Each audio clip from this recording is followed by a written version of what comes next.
Conversas Cruzadas. Oferecimento. Pós-graduação Sesusc. Você faz, o mercado valoriza. Cursos disponíveis no site. Sengi, em defesa do profissional, sempre. Fipasa, venha conhecer o novo Uno. E Queristop, experimente o melhor. Queristop no Beira Mar Shopping. Olá, boa noite. Este é o Conversas Cruzadas aqui na TV Com, canal 36 da NET e Via Max. O programa de hoje propõe algo diferente. Trouxemos pessoas com diferentes necessidades especiais para relatarem quais as principais dificuldades que elas encontram, seja no planejamento urbano ou no mercado de trabalho, por exemplo. Como a sociedade procura ajudar quem tem algum tipo de deficiência, o preconceito ainda é um entrave. Estes são os pontos de partida do Conversas Cruzadas que já está no ar.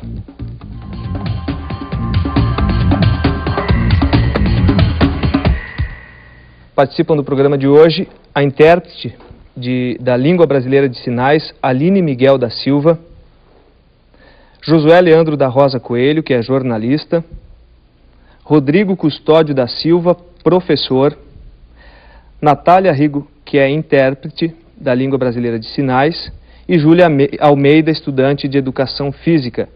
Participe do nosso debate pelo telefone 48 3216 2828 ou pelo e-mail conversas@tvcom.com.br. O programa ainda está no twitter.com/conversastvcom. Acesse também o nosso blog no cliquerbs.com.br/conversas cruzadas.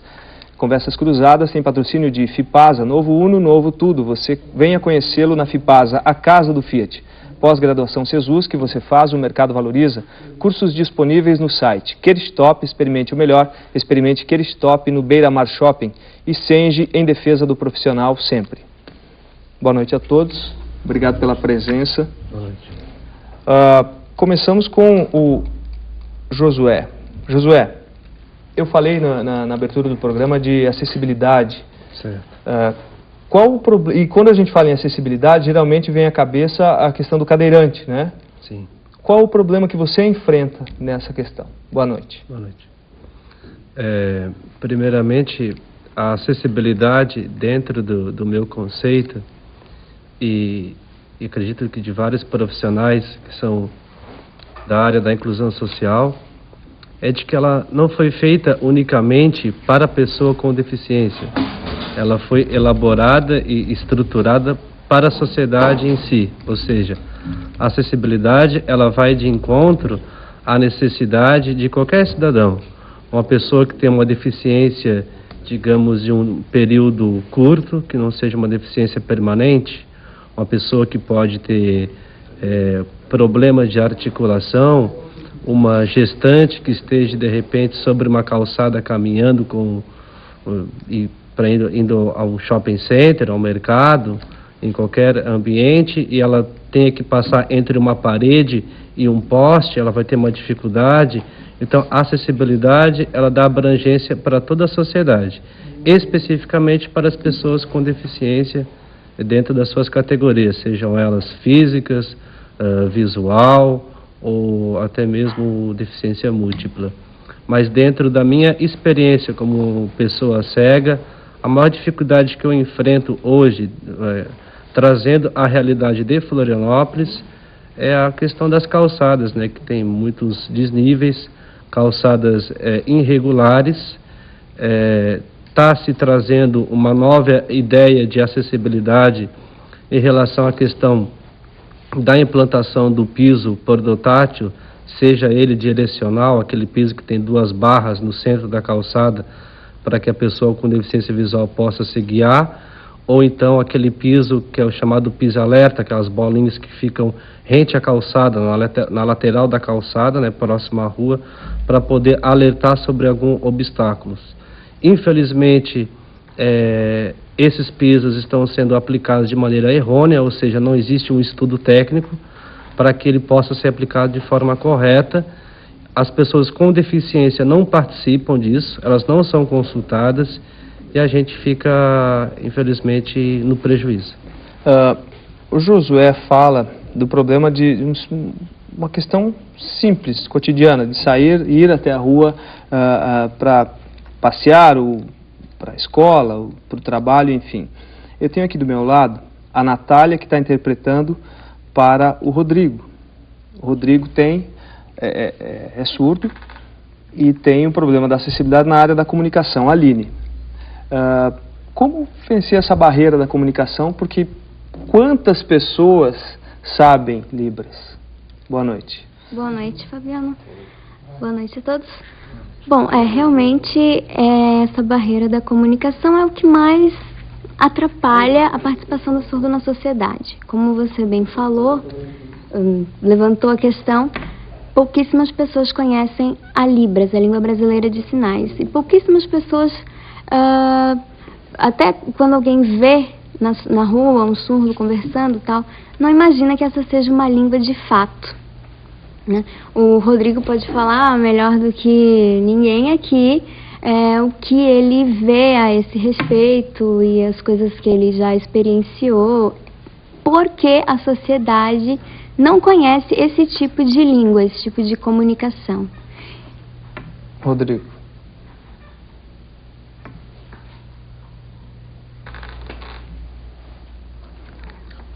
Bem, boa noite a todos. Essa questão sobre a sociedade não conhecer o surdo e também a língua que o surdo usa, eu acredito que seja um problema principalmente relacionado à educação.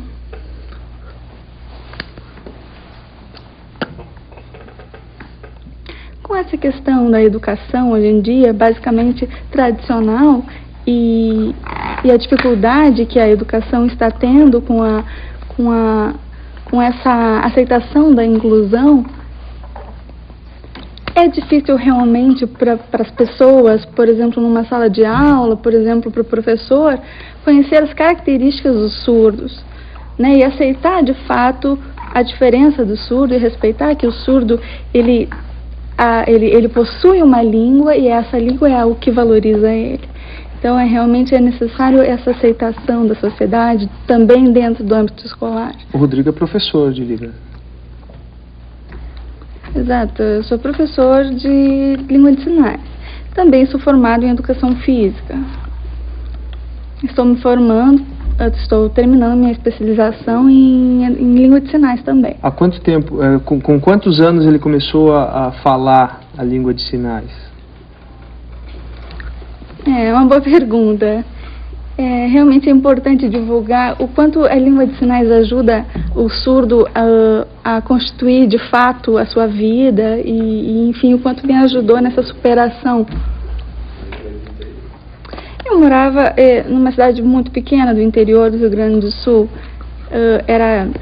O acesso a todas essas questões de inclusão era complicado. Até os 18 anos de idade eu não sabia língua de sinais.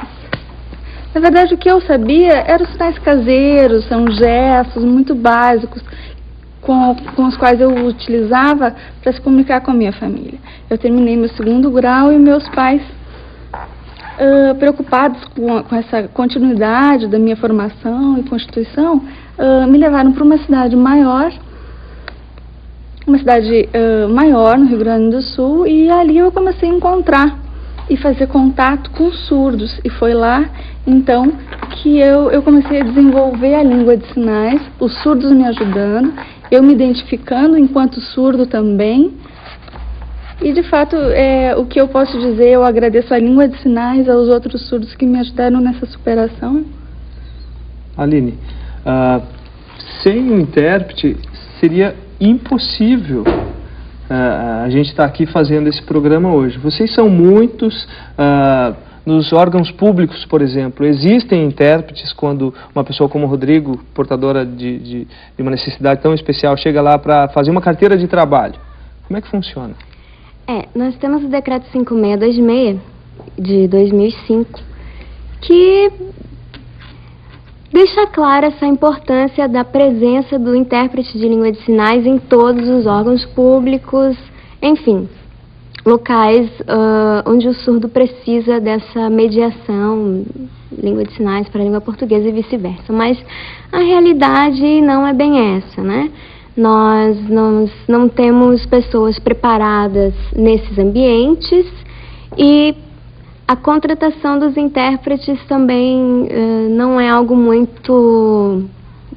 Não é divulgado, não é a palavra, mas digamos que falta muita informação ainda, né? E aí a gente encontra muitas dificuldades. Nós, intérpretes de língua de sinais, precisamos ser vistos também, né? Nós encontramos também muita dificuldade, falta de reconhecimento profissional, porque muitos pensam que a língua de sinais não é uma língua, então precisa de um intérprete. Para que precisa de um intérprete, Sim. né?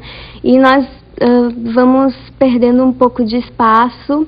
Isso impede que também aumente o número de intérpretes, que as pessoas se interessem em ser intérpretes? Pode ser que sim, porque elas não sabem exatamente o que é, Sim. quem é o profissional intérprete, né? E a formação desse profissional é muito recente, né? O primeiro curso de letras, língua brasileira de sinais, começou em 2008, né? Isso no Brasil ou em Santa Catarina? No Brasil. É tão recente assim? É bem recente, bastante recente. Só para o início da pergunta que eu te fiz, como que uma pessoa surda resolve problemas simples, como ir ao médico, ir ao supermercado? Bom, se ele não tem a presença de um intérprete, o que geralmente o surdo faz é usar alguns gestos como apontamentos, né? Ou alguns escrevem no Redigir papel, alguma exato, coisa. aquilo que estão necessitando. O Rodrigo pode me ajudar se eu estiver falando alguma coisa, mas é basicamente assim. Mas nós temos alguns intérpretes já que trabalham há algum tempo, e se você tiver acesso, você solicita o trabalho do intérprete, né? Então, Quem tiver acesso é que puder pagar. Que puder pagar, que conhecer aquele profissional, Sim. tiver o contato daquele profissional e dizer, olha, eu preciso ir ao médico tal dia, nesse horário, eu preciso que você me acompanhe, é possível? E aí você faz um negócio, você fecha um negócio com aquela pessoa. Nós temos aí um problema sério de inclusão social, então, né? Vamos conversar um pouco com a Júlia. Júlia, você é estudante de educação física, você não tem uma perna, é uma perna mecânica que você tem. Isso causa problemas de acessibilidade para você no teu dia a dia? Porque a gente imagina, não, mas tem uma perna mecânica e consegue se locomover facilmente. Sim, mas a perna mecânica não é a mesma coisa que a nossa própria perna, Sim. né? Sim, atrapalha bastante, porque qualquer irregularidade que tiver no chão, eu já tenho que prestar mais atenção para tomar cuidado. Até rampa também, na hora de eu descer uma rampa, o que é uma facilidade para o cadeirante, para mim já é um pouquinho mais difícil, que eu tenho, como eu não tenho o joelho, eu perdi o joelho, na hora de descer uma rampa, para mim é mais complicado, né? Escada é mais lento, né? E qualquer buraquinho que tiver no chão, tem que tomar cuidado para não acabar caindo, né? E se machucar. Andar no centro da cidade. Andar no centro da cidade é bem complicado. Não só pelas irregularidades do chão, mas também como é muita gente andando, as pessoas passam, esbarram na gente e não percebem que a gente tem algum tipo de deficiência, né? Vão caminhando, né, na correria do dia a dia, só que eu tenho que ir mais devagarzinho, tomando cuidado, e muita gente não repara, assim, passa e, né, esbarra, que pode acabar, né, Você machucando chegou alguém. a andar de cadeira de rodas alguma vez? Sim, no início, antes de eu fazer a protetização, eu andei um pouco de cadeira de rodas, sim, né, eu tenho que acabar se acostumando também, né, e daí é o caso de, né, facilidade, uma rampa que ajuda melhor, mas também tem portas estreitas que a cadeira não passa, que também é um problema de acessibilidade. Quando foi a época que você andou de cadeira de rodas? Foi o meu acidente faz 1 ano e 10 meses, foi um pouquinho depois, 1 mês depois. Então a gente não pode dizer que foi numa época em que não havia tanta divulgação dessa questão Não, da já necessidade havia. especial. Já E havia mesmo divulgação. assim, Mesmo assim, é difícil um lugar que é acessível. para pegar um ônibus. Para pegar um ônibus é mais complicado, até pelo horário do ônibus adaptado, né? Sim. Diferenciada, né? Sim, e é bem menos horário. Josué, Sim. o que precisa melhorar? O que você acha que falta, até do poder público, da iniciativa privada, para trazer soluções rápidas e até simples para vocês? Eu acredito que se fala muito e na prática acontece pouca coisa.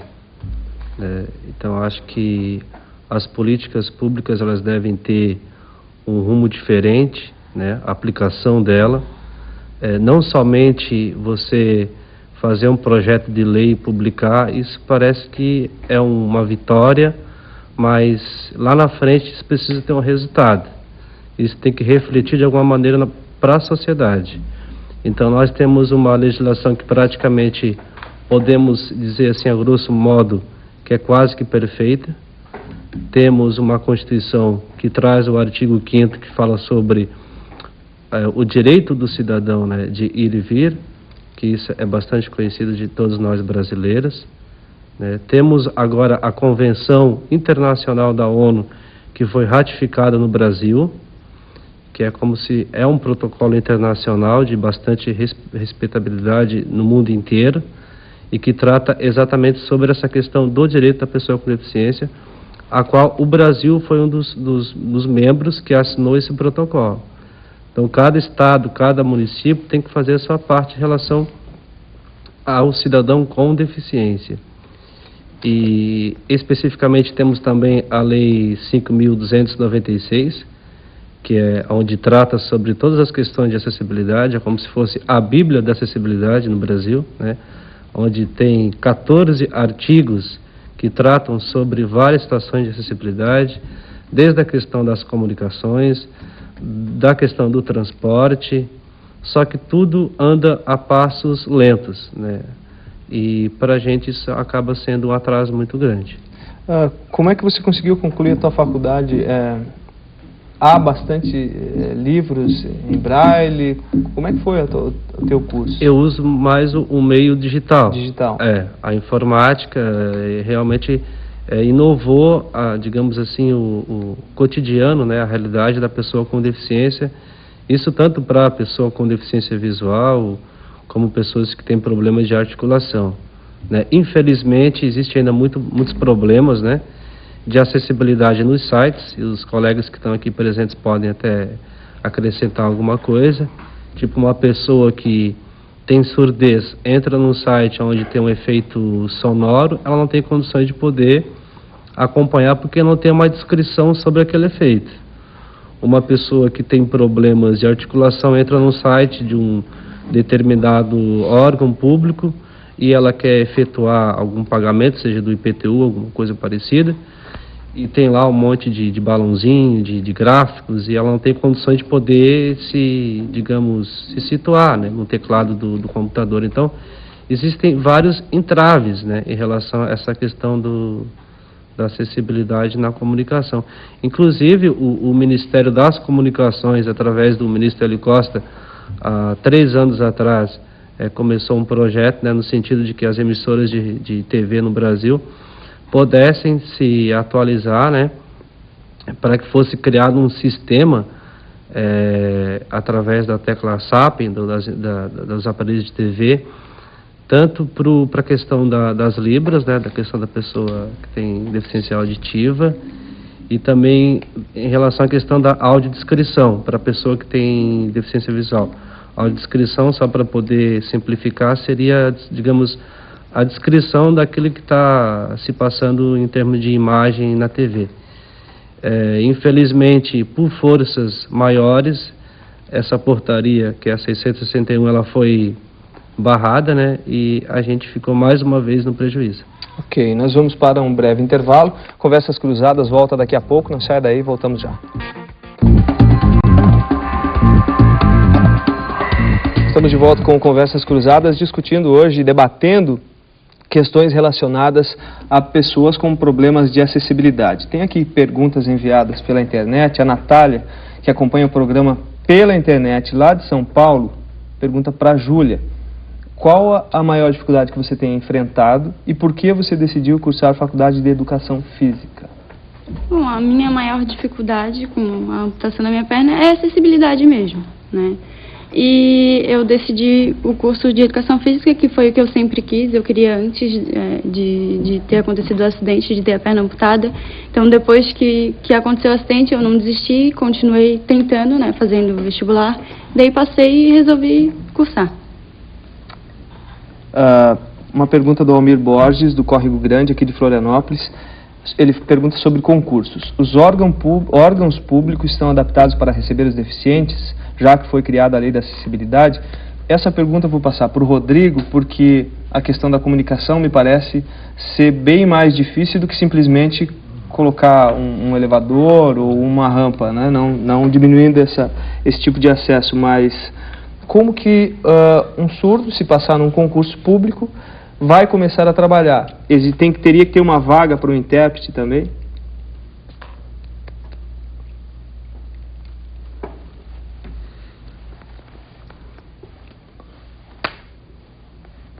Então, diferentes instituições públicas abrem concursos com vagas para deficientes, seja o deficiente o qual for. Mas geralmente o que acontece, no caso da surdez, os surdos acabam não sendo aprovados nesse concurso, até porque uma questão da língua. A língua exigida nesses cursos são a língua portuguesa, e a língua do surdo é a língua brasileira de sinais. Então, é uma dificuldade da adaptação desses concursos da forma que o surdo possa fazer uma prova em língua de sinais. Se o surdo vem, por exemplo, se ele consegue passar uma prova de língua de sinais, que é feita em língua de sinais, realmente essa prova é adaptada e ele tem uma aprovação satisfatória. Por exemplo, aqui na UFSC, os cursos vestibulares, por exemplo, o curso de Letras Libras, ele é adaptado, a prova ela é toda feita em língua de sinais, ela é gravada em língua de sinais. Então são atores que gravam essas provas, e a prova não é em português, mas sim em língua de sinais. E isso gera muita aprovação dos surdos. O surdo tem direito a sua primeira língua, que é a língua de sinais, e tem direito que essa língua seja contemplada nos concursos. Com relação aos intérpretes,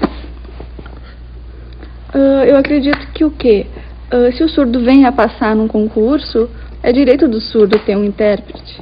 Seja um concurso para trabalhar numa escola, seja para trabalhar em qualquer lugar, né? Mas é sim necessário, imprescindível a presença do intérprete. Então, alguns concursos não consideram o surdo capacitado para fazer a prova? É por aí? Já é um pré-requisito?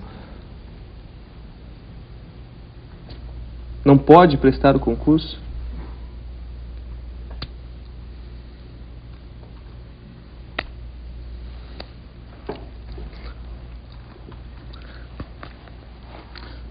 Bom, o que eu acredito é que muitos surdos, têm muita falta de informação.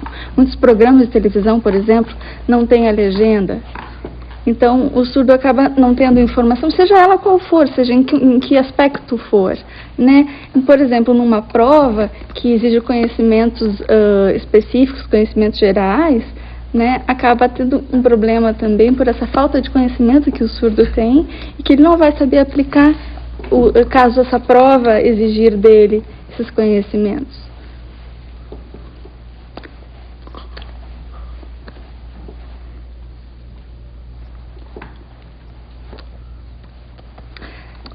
Se a televisão, o jornal, todos os meios de comunicação, internet, enfim, fossem todos adaptados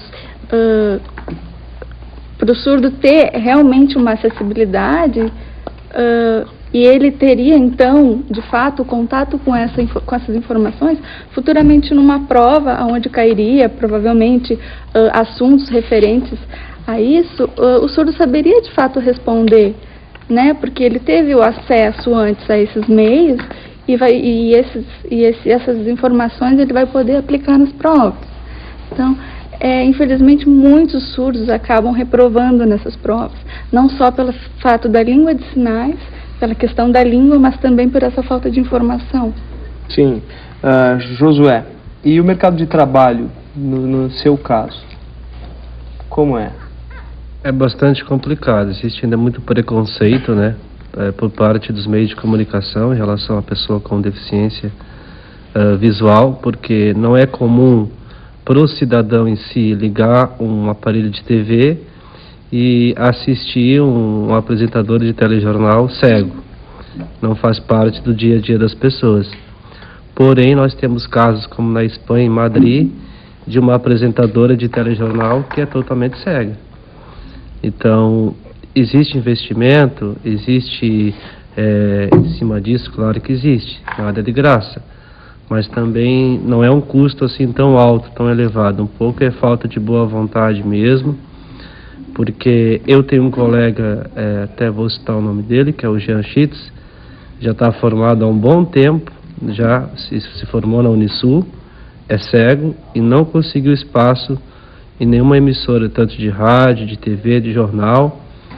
E qual é o pensamento que se tem? É preconceito, não pode ter outro tipo de pensamento, porque a gente sabe que a pessoa tem um bom texto, o cara tem uma boa criatividade, tem uma boa postura de voz, tem várias qualidades, deveria ter um espaço para ele, assim como para mim e como para outros profissionais também. Tem um jornalista bastante conhecido, que é o Marco Aurélio, lembra da CBN, que não está mais, né? Exatamente. Mas foi âncora por muitos anos da CBN. Sim, já foi palestrante. Você acha que é uma mosca branca, digamos assim? Com certeza. Inclusive ele esteve aqui já dando palestra pela CAERT, né, algumas vezes. Sim. E o Marco, ele tem, na verdade, um resíduo visual, né? Ele não chega a estar na condição de uma pessoa cega. Apesar de que ele se utiliza de vários recursos, né? Para poder acompanhar e poder fazer Mas trazendo, assim, digamos, um exemplo até mais prático e mais próximo, nós temos aqui em Joinville... J. Martins Tu conhece? Sim. Então, é um bom exemplo. O J. Martins tem uma produtora ele tem uma produtora do programa dele, que ela é jornalista. Ele faz parte da equipe da Rádio Globo, da filial da Rádio Globo, na verdade, né, de Joinville. E ele apresenta o programa dele super bem, tem uma audiência muito boa, é um baita de um profissional. Então, eu acho que tem que começar a se quebrar essas barreiras por aqui também, né? Que é puro preconceito, né? Com certeza. Aline, o curso de Libras, você falou que começou no Brasil em 2008, né? Sim. Mas a língua brasileira de sinais, ela existe há quanto tempo? Nossa, a língua brasileira de sinais.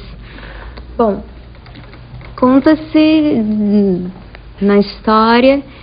A língua de sinais sempre existiu, né? Onde haviam surdos, havia a língua de sinais. Mas foi em 1887, se eu não me engano, que foi criado o Instituto Nacional de Educação de Surdos, com a ajuda, a colaboração de um professor surdo que veio da França. E aí foi certamente o boom, vamos dizer assim. E começou mesmo a institucionalização da língua.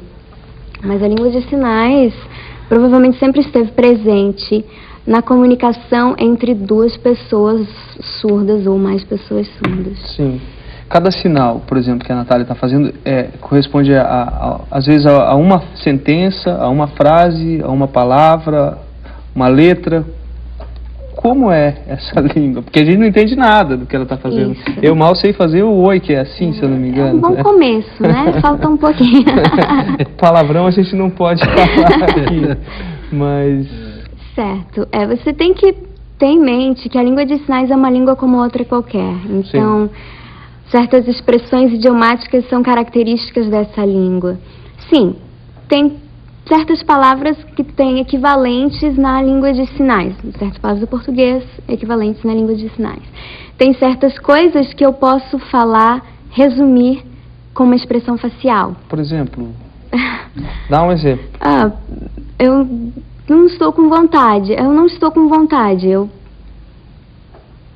Isso. É um exemplo. Já há uma convenção de que isso eu não estou com vontade. Isso já subentende. Não pode significar, claro, eu não gostei. De um contexto. Tem que estar dentro de um contexto. Né? Entendi. É complexo, então. Não é assim, vou começar a aprender, em um mês eu sairei não, por aí. É uma língua como outra qualquer, que tem a sua gramática, aspectos sintáticos, tudo como qualquer outra língua. E aí, eu só quero fazer um complemento em relação ao que o Rodrigo disse anteriormente. se um surdo passa num órgão público, como é necessária a presença de um intérprete. Sim, o que eu vejo são empresas oferecendo cursos de línguas de sinais para os seus funcionários, cursos curtos de 40 horas, vamos supor. Mas em 40 horas você não aprende uma língua, você aprende o básico, mas as coisas mais complexas, a prática, enfim, entende? Então, assim, é uma língua complexa, sim, e você não vai capacitar seus funcionários para ter a comunicação com um colega de trabalho surdo, com qualquer outra pessoa, que essa pessoa venha a ter contato na sociedade, com cursos curtos, assim. Sim. Eu gostaria de complementar o que a Aline está dizendo. Na verdade, qualquer instituição que oferece esses cursos básicos de 40 horas, eu vou trazer aqui um exemplo que já aconteceu comigo. Eu fui até um banco e eu pedi para um funcionário que trabalhava lá se existia alguém que saberia língua de sinais e com quem eu poderia me comunicar. E eu comecei a me comunicar com essa pessoa. Normalmente fui sinalizando e eu percebi que essa pessoa estava muito intimidada e utilizando poucos sinais e usava os sinais muito resumidamente. Quer dizer, não existia uma comunicação efetiva ali. Esses cursos são importantes, sim. Mas o que a gente aconselha é que para essa pessoa aprender de fato, ela precisa ter um contato realmente com o surdo. Para ela poder se desenvolver e se formar essa língua e poder se comunicar mais tarde com os surdos. Ok. Nós vamos para mais um intervalo. Conversas Cruzadas volta daqui a pouco. Ligue e participe. 48-3216-2828. Até já. Voltamos com Conversas Cruzadas. O Rodrigo falava anteriormente da necessidade que há de a sociedade ter uma interação maior com os surdos. Por isso, a necessidade de um intérprete. Qual a diferença de valorização profissional, cultural, social de um intérprete de Libras para um intérprete de inglês, alemão, japonês, mandarim? Pois é. Infelizmente, pela falta de informação sobre essa profissão, tudo que envolve cultura surda e a língua de sinais, o profissional intérprete de língua brasileira de sinais, ele não é tão valorizado quanto um intérprete de línguas orais. Se você vê quanto que o intérprete de língua oral cobra, quanto que pagam para esse intérprete, é muito além daquilo que o intérprete de língua de sinais ganha. Por que isso acontece? Por essa visão assistencialista que muitas pessoas têm. Você faz um evento e pessoas surdas se inscrevem para participar desse evento. E a pessoa, ai meu Deus, eu preciso fazer alguma coisa, chama um intérprete então. Mas essa pessoa, organizadora do evento, ela acha que o intérprete vai lá para prestar um favor. Uhum. Um familiar, por exemplo, alguém, por exemplo, um amigo, um familiar, né? Ou alguma pessoa de alguma associação. Mas não é isso que acontece. O intérprete de língua de sinais, ele estuda, ele precisa praticar a sua interpretação, assim como qualquer outro intérprete de língua oral. E então essa disparidade, ela precisa ter um fim, né? Então é importante que as pessoas se conscientizem que a língua de sinais é uma língua, que a maior barreira do surdo para com a sociedade é a comunicação, e que para isso tem intérpretes, assim como outros intérpretes de outras línguas, né? O intérprete de Libras pega carona, então, nesse problema enfrentado pelos surdos, não é? Falta de informação pela sociedade, acarreta isso, sim, para nós profissionais. Uhum. Josué, a Aline está falando da dificuldade que os intérpretes têm em se inserir e ter valorização no mercado de trabalho, assim como os surdos também têm esse problema.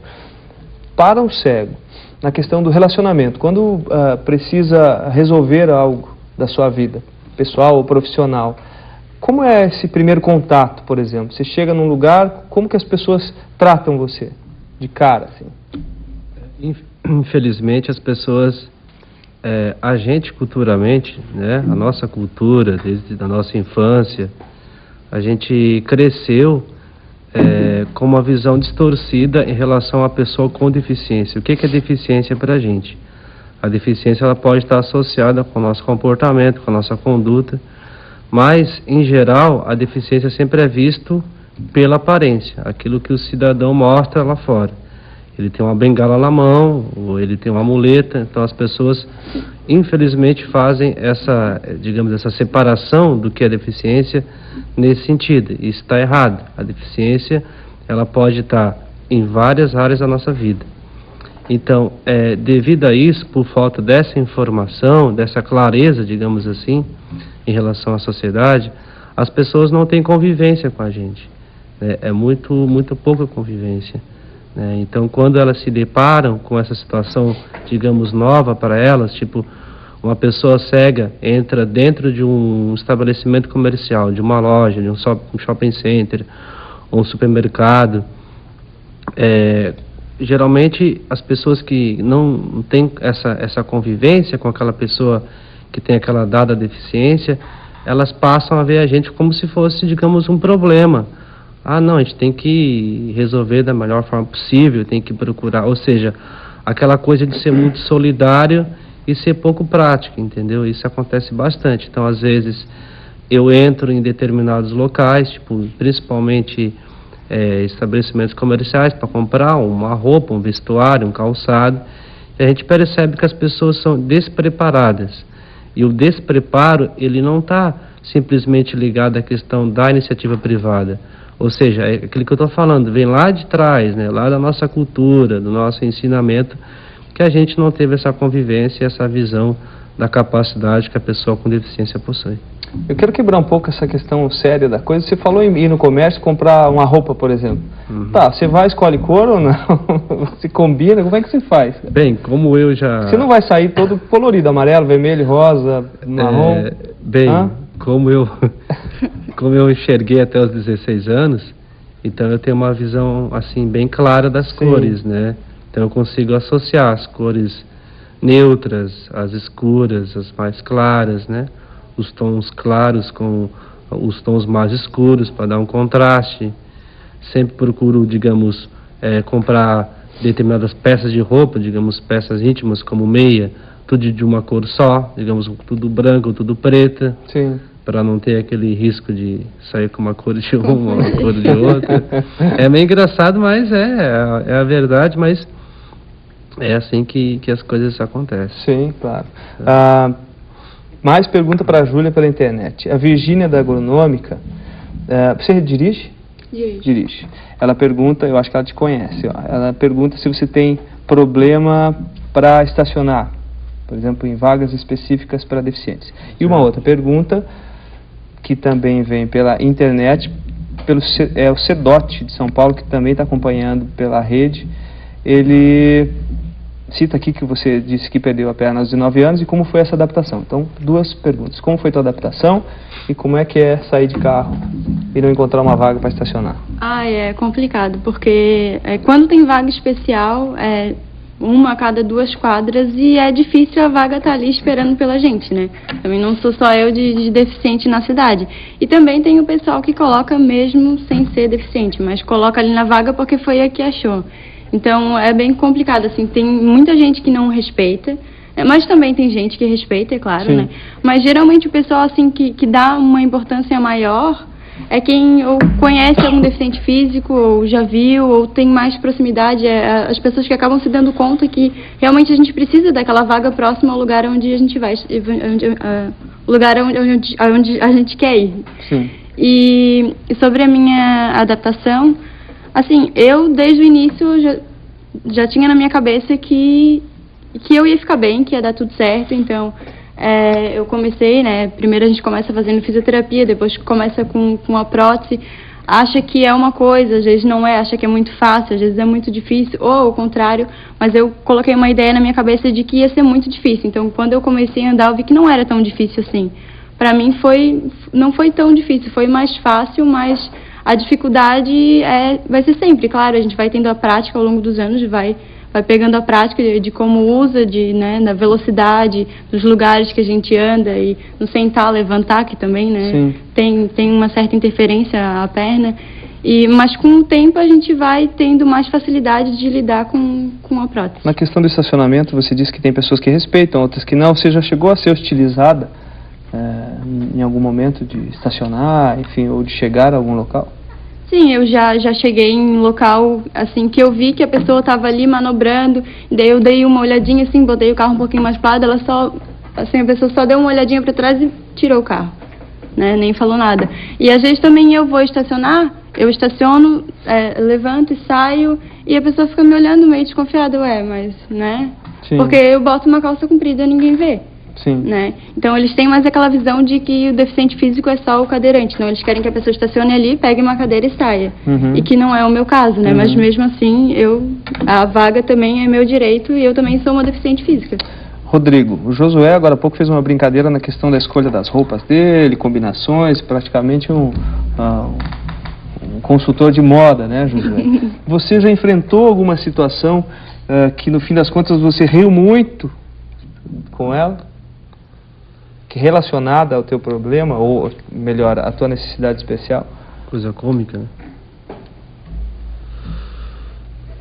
Bom, agora eu não me lembro de algum momento muito engraçado, mas o que eu me recordo com relação a uma loja, eu fui até um estabelecimento comercial e o homem veio me atender e eu logo avisei a ele em gestos que eu sou surdo, que eu era surdo.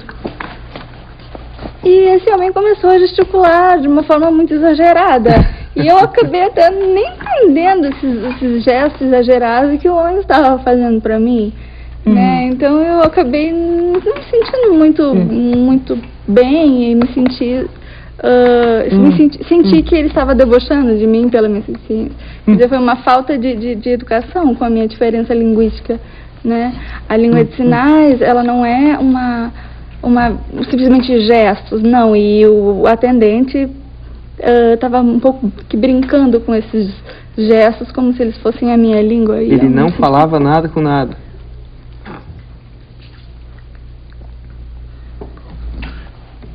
Eu entendi algumas coisas, mas eu percebi que muitos gestos eram feitos à toa, que ele estava realmente debochando, estava tentando se comunicar, mas de uma forma muito... eu me senti como uma falta de respeito. Isso acontece muito? Não, comigo raramente acontece. Aconteceu essa vez que eu estou expondo aqui. Mas eu acredito que seja mais uma falta de informação dessas pessoas, né? Com relação à língua. A língua de sinais não é gesto, simplesmente. A língua de sinais tem toda uma estrutura gramatical, né? E as pessoas precisam respeitar a minha língua. Ok. Nós vamos para mais um intervalo. Conversas Cruzadas volta daqui a pouco. Não sai daí. Ligue e participe. 48-3216-2828. Até já.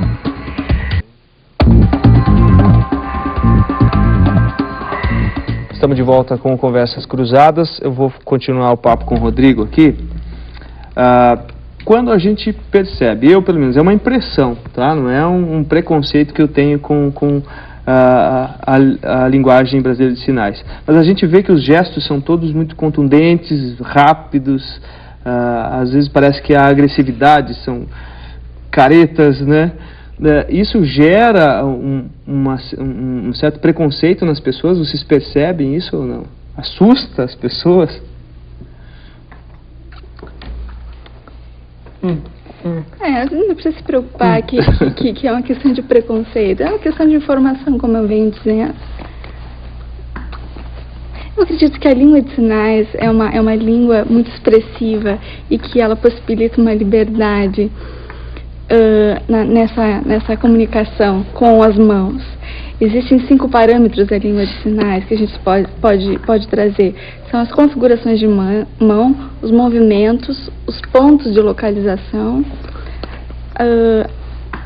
a direcionalidade e a expressão facial, a expressão corporal. Então, precisamos entender que a língua de sinais, ela necessita de uma expressão, de uma expressividade, né? Essa expressão, ela acaba influenciando muito na língua de sinais. Muitas vezes as pessoas olham dois surdos conversando, por exemplo, e acham essas expressões agressivas que vêm chamar a atenção. A língua de sinais, ela é muito diferente da língua falada, porque a língua falada, ela acaba sendo, de certa forma, discreta. E já a língua de sinais, que ela é produzida com as mãos, nem tanto. Não dá para cochichar em Libras, né?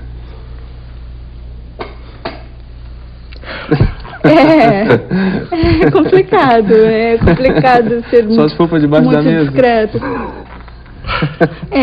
Realmente. Cantar em Aline, esconder. Aline, quando foi oficializada a língua brasileira de sinais?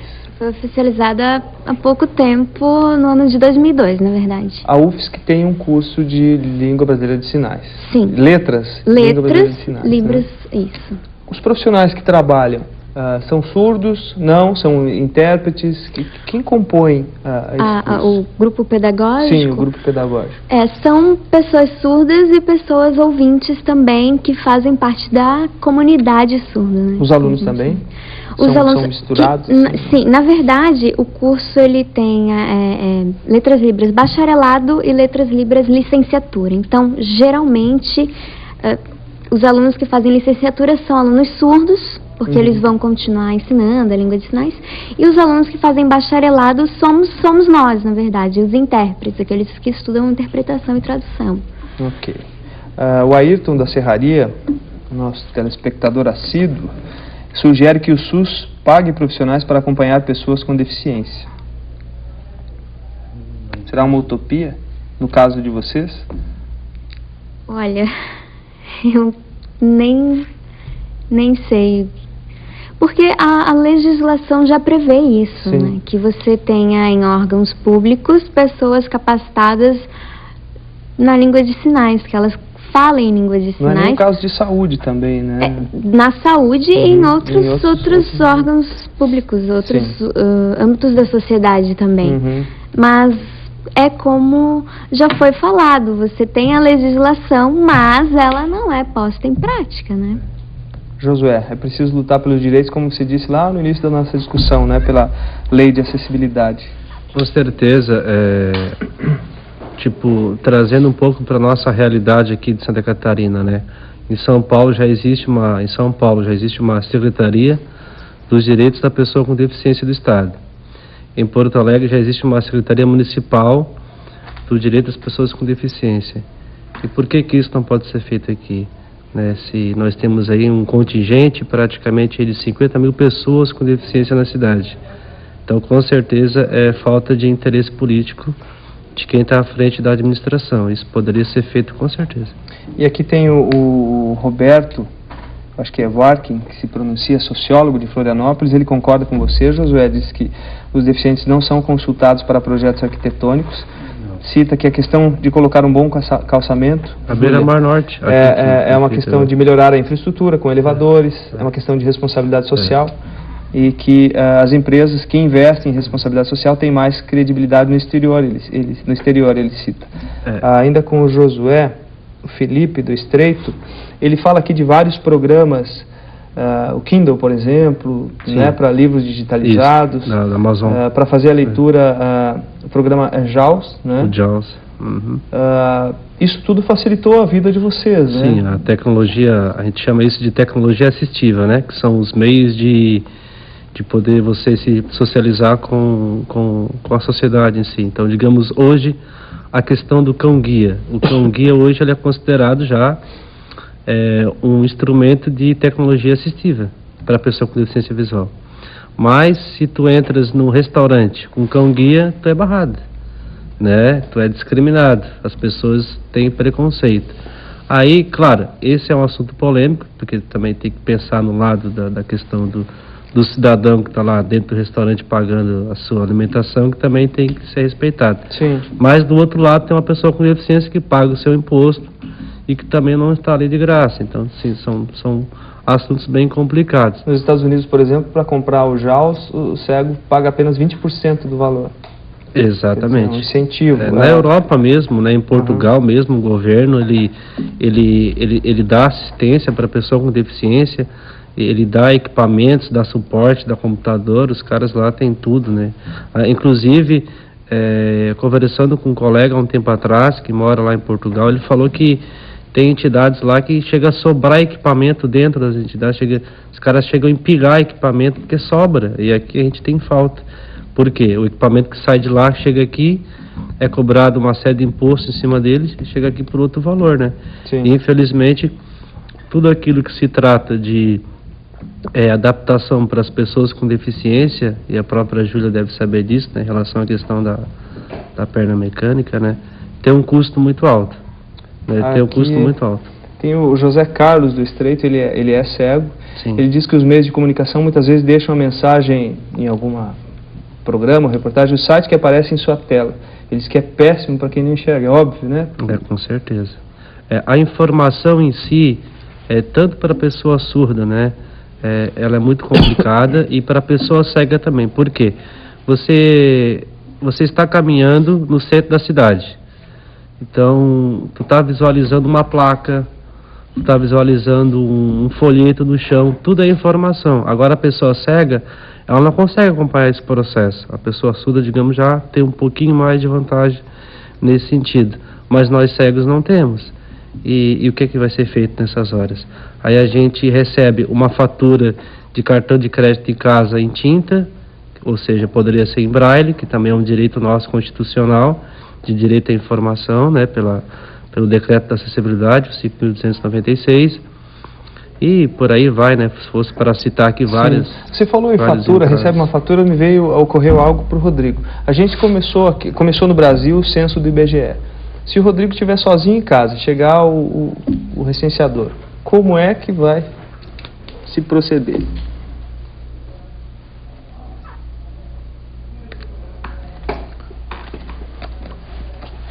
Bom, a minha experiência, quando qualquer pessoa que chegue para conversar comigo, que não saiba a língua de sinais, eu acabo utilizando o quê? Outras formas para me comunicar com ela. É importante que as pessoas se conscientizem de toda essa questão de inclusão e saibam a língua de sinais. Eu, por exemplo, no meu caso, sou bilíngue. Eu sei a língua portuguesa e sei a Libras. Né? Então, a língua portuguesa, ela me ajuda, me facilita nessa comunicação para a pessoa que não sabe a língua de sinais. E assim eu posso me comunicar com ela. Na verdade, eu não posso ficar esperando que a sociedade inteira venha se adaptar à minha dificuldade. Né? Eu vou ter que buscar meios para me adaptar também. Mas tem algumas pessoas, que mais pessoas se qualifiquem também, isso não é pedir demais, né?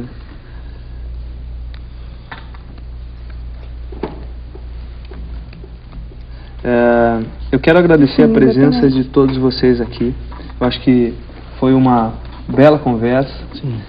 Josué, brincamos, não é, Josué? Você até queria ler o TP, que é o teleprompter, onde passa ali o texto. Isso. Que a gente tem no programa, não foi possível. Nós vamos conseguir algo em braille para você da próxima vez. Então. Obrigado por ter vindo. Júlia, Rodrigo, Natália, Aline, muito obrigado. Obrigado também ao telespectador que enviou dúvidas e opiniões. Tenham todos uma boa noite. Conversa Cruzadas vai ficando por aqui. Até amanhã.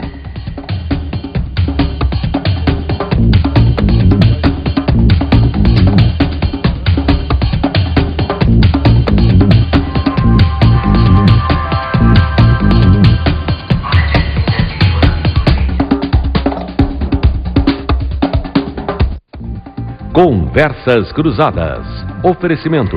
Pós-graduação Sezuski. Você faz, o mercado valoriza. Cursos disponíveis no site. Sengi, em defesa do profissional. Sempre. Fipasa. Venha conhecer o novo Uno.